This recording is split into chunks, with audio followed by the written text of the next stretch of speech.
Welcome back to my channel. For those of you that have not watched my videos before, my name's Robert, and I truly, and I do mean truly, have a passion for gardening.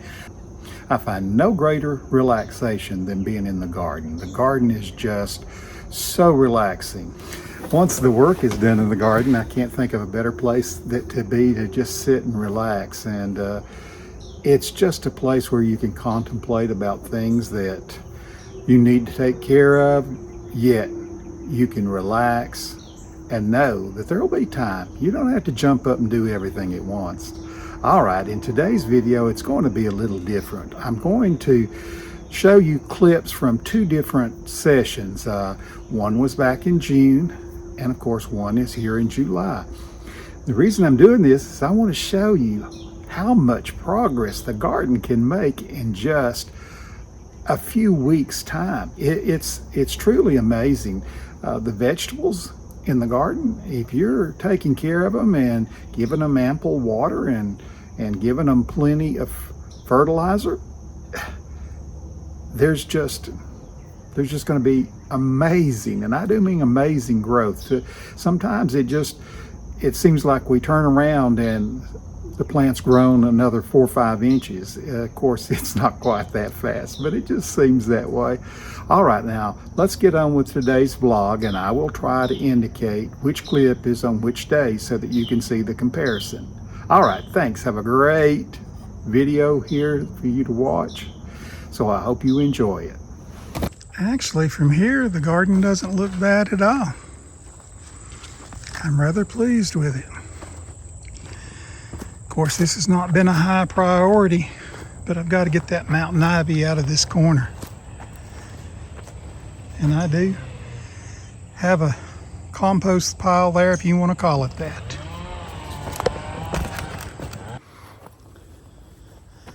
I just want to show you how tall, because that's it way up here above my head. And I know I'm supposed to keep the money makers pruned, but I just can't bring myself to do that. I was so looking to get him my first tomato, and I want you to look what that darn little chipmunk's done. I've got a few other small ones here on these, and these are the money makers.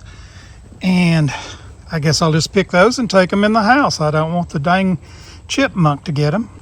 They've done got up here, as you can see where my finger is, and they've bent over and they've already fell down and started back up.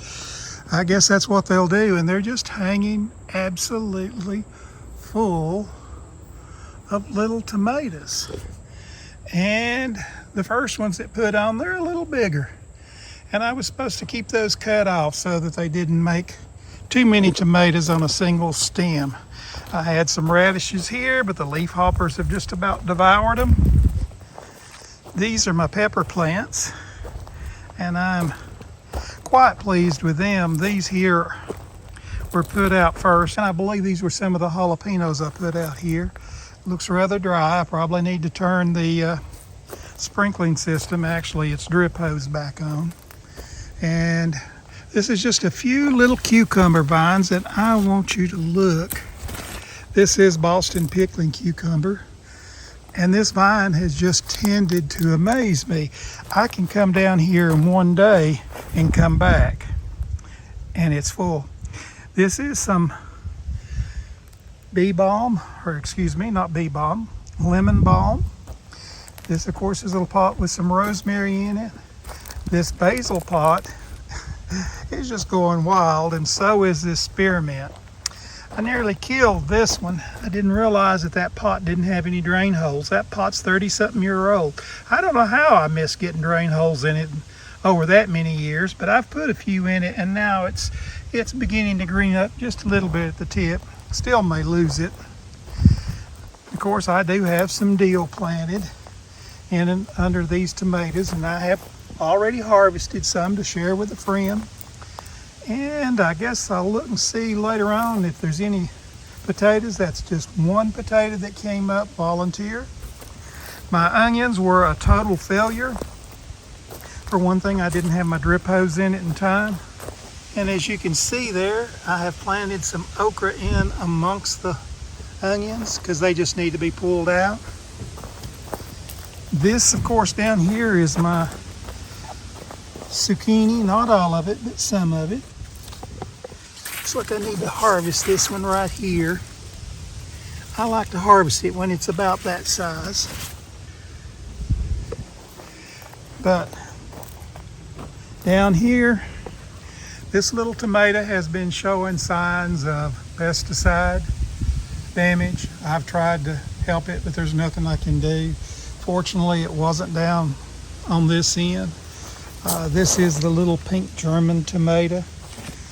And there's a few putting on now. These are down at the bottom were just some Blue Lake green beans I put in. But they're really wanting to climb like they're a pole bean. But I went back and checked my package. It definitely was Blue Lakes. And that long skinny pepper there, that is a cayenne. And they're getting quite tall. I had to put a piece of bamboo in there to tie them up to.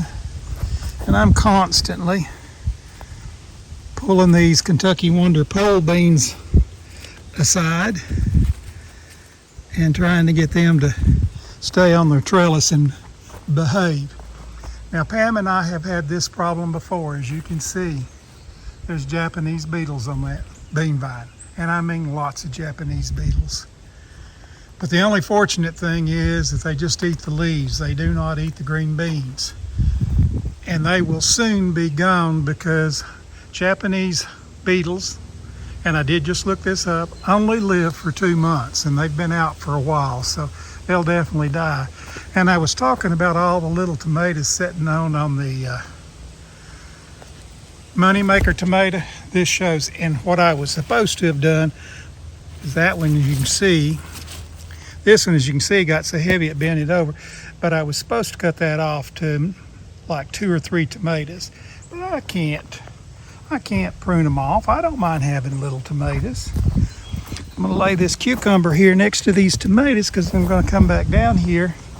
And you might say, well, why are you going to come back down here? Well, I've got more cucumbers hanging in here and I need to get them picked off. So even though you pick one day, this one's real little, but tomorrow it'll be big. And I do keep this thing watered because one of the things that I truly love is my pickles.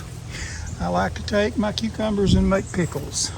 All right, now this is it for the COVID 2020 garden. Let's go over and check out the Fortress garden.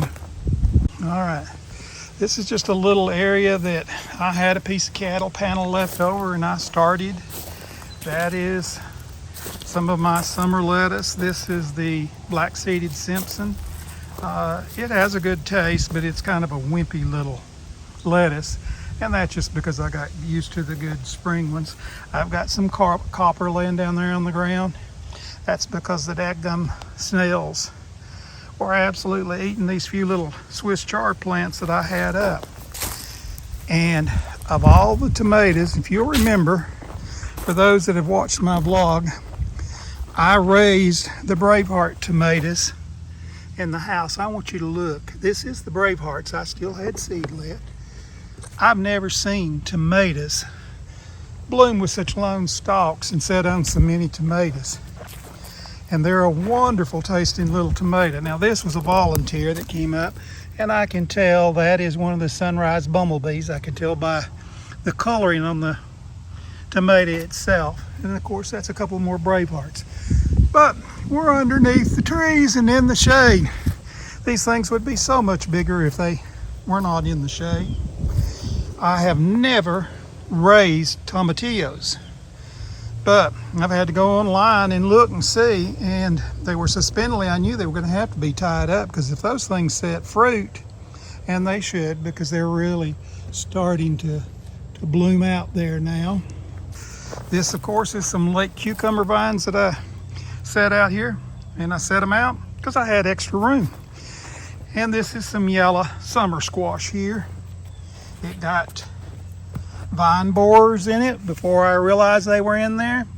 So I took and treated it with BT, which is considered an organic method of trying to kill those vine borers. It's actually a bacteria that you can put on food. It's not harmful to us at all, and you will wash it right off the fruit. But the vine borers, it just kills them dead. It will actually destroy them. And I still have quite a few blackberries. Looks like I need to get in here and pick some more. I'm going to end up getting probably about a gallon, which is what I thought I would get off of them. And this is my fortress garden. These little pieces of wood here, they're just there because I was too dang lazy the other day to carry them out. That's what I had been holding down my blackberry vines on this side.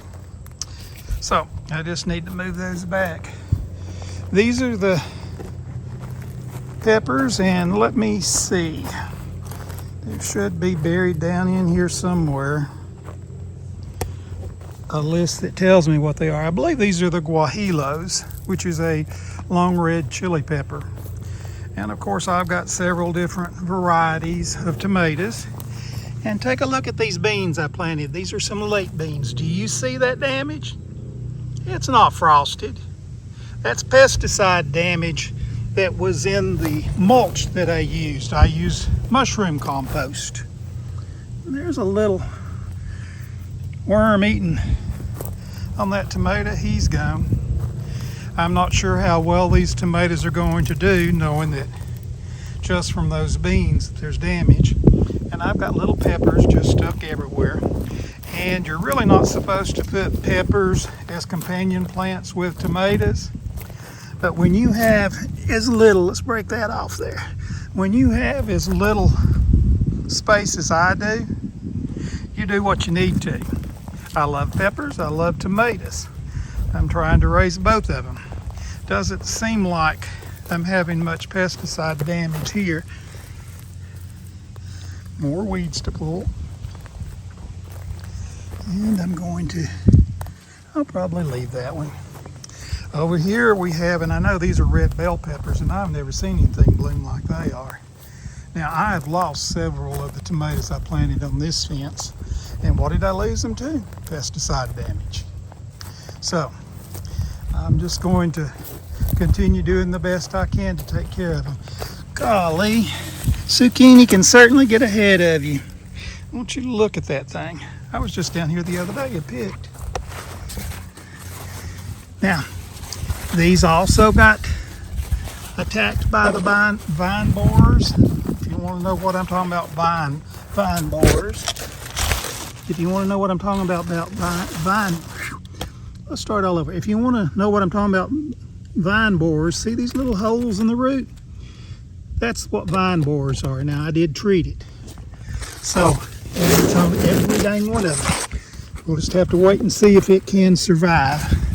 Thus far, it seems to be doing okay. I did have to pull out a couple of squash and throw them out. Looks like I need to get in here and prune some of these leaves off. But so far, so good. And these squash seem to be doing okay so far. In case you're wondering, that's purslane. And I'll try always to keep purslane set out in big old flower boxes. And I want them right next to my squash. They tend to bloom about the same time as my squash. These things are normally covered in the morning with our little native bees. Look a little bigger than what we call sweat bees. And they do a fantastic job of keeping my vegetables pollinated. So without them, I wouldn't have any squash. And these tomatoes here, and these peppers here, these are the poblanos, I think. One's poblano and one's guajillo. I know for a fact that this bunch here is my jalapenos. That was one of the little bees I was going to show you, but it scared him. So, and that's that old yellow rose. It's been beautiful, but the Japanese beetles have just been wearing it out. I don't know what we'd do if it wasn't for pests. And of course, here's a pot that's thyme. Looks like I need to water it as well. Thank goodness thyme and sage both do fairly well without being watered. I didn't show you my sage. A lot of people in my family don't like sage. I absolutely love sage, and I'm thrilled to death with how well that pot's doing.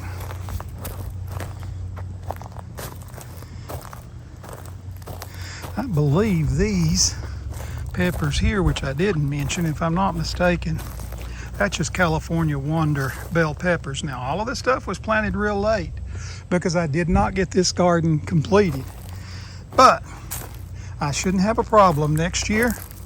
As soon as I can get out here, I'll get started taking care of this. I'm probably going to go ahead and take the cattle panels out and the fence posts, pull all of this back and cover this with a tarp this winter. I've already been online checking out the used billboard vinyl signs. I can recycle that and use it again, put it over this garden, and keep all the weeds from getting started. And then when I take it off next spring, all I should have to do is maybe fluff up this walkway here, put just a tiny bit of fresh wood chips on top if needed. It may not even be needed. And then of course, we'll wait and see. I doubt I'm going to put any more mushroom compost on my garden. And I didn't show you the rest of the beans. Speaking of mushroom compost problems, look at these beans. This is so discouraging. They're not going to make. And this was my contender bush beans. And this compost had been down quite a while, so it wasn't because there was fresh compost. It's just that the compost does contain herbicide, and it's not the people that are selling it, it's not their fault. It's the world in general. There's another weed that needs to come out. It's the world in general that is continuing to use herbicides without regard to how it's going to affect